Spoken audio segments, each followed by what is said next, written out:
Bet turpinājumā par satiksmi mūsu skatītājs jautā, cik liela jēga Rīgā ir no sabiedriskā transporta joslām, ja pa tām brauc ne tikai sabiedriskais transports. Un izrādās, ka jau vairākus mēnešus tiek rūpīgi uzraudzīts, kas par šīm joslām brauc, un pārkāpēji tiešām netrūkst.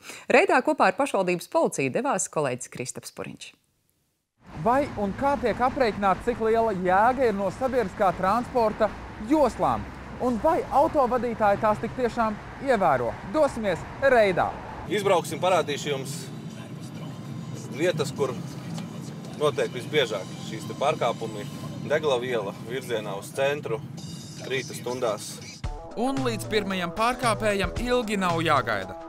Šeit redzam pirmais tipiskais, kurš grib jau apbraukt visu stāvošo rindu. Toyota vadītāji pabrauksim uz priekšu un ieņemsim pa labi.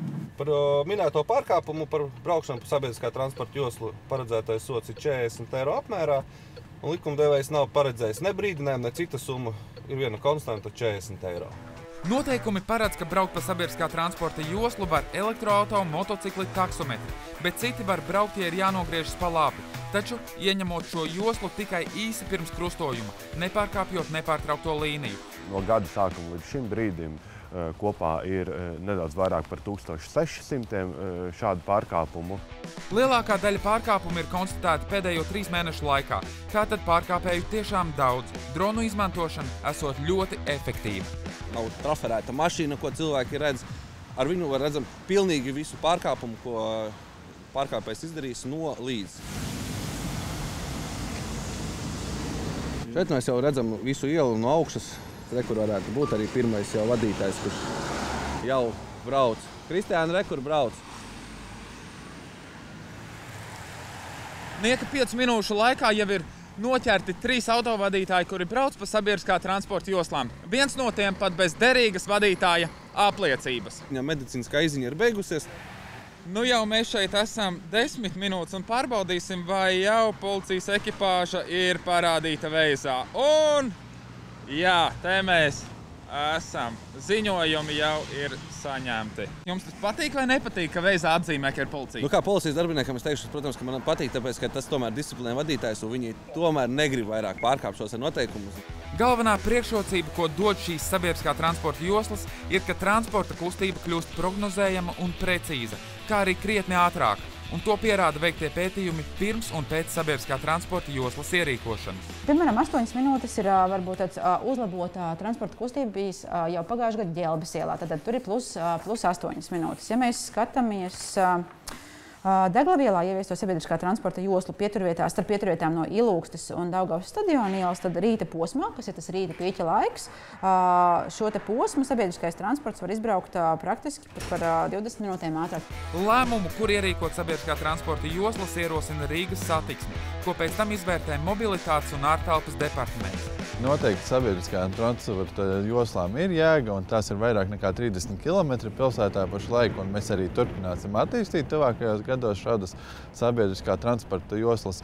Pēdējās no joslām, kas ir ieviestas, droši vien ir šīs te Saharova ielā sabiedriskā transporta josla, Zolitūdas ielā šobrīd top sabiedriskā transporta josla.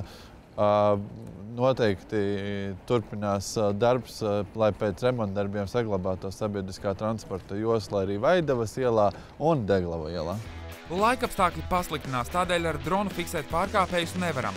Tādēļ dodamies apskatīt, kā darbojas pārvietojumā video novērošanas kamera. Tagad atrodamies Vaidavas ielā, kur ir uzstādīta Rīgas pašvaldības policijas šie te pārvietojamās kameras, kur mēs varam redzēt, ka pie staba ir augšā šī te kamera, kas fiksē vadītājus, kuri brauc pa šo te sabiedriskā transporta joslu. Un darbinieks jau attālināti viņam aizsūtīs šo te lēmumu uz mājām pa pastu. Šis vadītājs saņems jau attālinātu vēstuli par braukšanu pa sabiedriskā transporta joslu. Pārkāpumi šeit ir viens pēc otra, tādēļ arī policijas darbinieki šeit veic reidus, lai samazinātos pārkāpēju skaits. Piemēram, šeit Vaidavas ielā, kad policija patrulē ar droniem vienas dienas laikā, tiek sodīti aptuveni 40 autovadītāji, kuri brauc pa sabiedriskā transporta joslu. Nākotnē ideālais variants būtu, ja mums būtu tāda veida sistēma, kas automātiski visu izdara, proti jau sistēma pati nolasa šo te numurzīmi, pati salīdzina ar datubāzēm, vai kāda veida transporta līdzeklis tas ir. Un, ja viņš nedrīkst pārvietoties, tad automātiski jau vienkārši dators pats arī nosūta šo lēmumu. Bet tas līdz tam vēl kāds laiciņš būs jāpadzīvot. Pa vidu tikmēr mums būs nepieciešams arī šis cilvēks.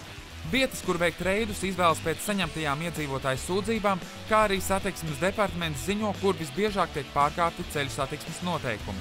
Un, protams, ikdienā to redz policijas darbinieki. Lūk, cik viegli var fiksēt pārkāpējus, kuriem būs jāšķirs no 40 eiro. Un jāatceras, ka sabiedriskā transporta pasažieriem šo joslu esamība ļauj nokļūt galamērķī atsevišķos gadījumos pat 20 minūtes ātrāk.